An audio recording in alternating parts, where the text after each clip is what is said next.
I don't know why they're selling this PC on Amazon for this price. I mean, it might be a gold mine for some people. It's got the RTX 3070 inside this build, and i7 11700KF in it. And it goes for just $999 on Amazon. And before we get into that, please like the video. It will be really much appreciated.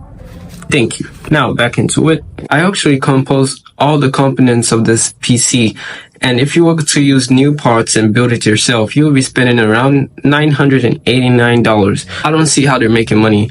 Maybe they use used parts, but it's still a great value PC for 1440p gaming. This PC would play any game in 1440p high settings at a high refresh rate. Not only that, it comes with a keyboard, mouse, and some kind of RGB light, but the keyboard and mouse aren't anything you would use. I mean, I'm pretty sure you would throw it away. If you want to check it out, I'll link it up in the description. And yeah, that's pretty much it. Peace out. God bless.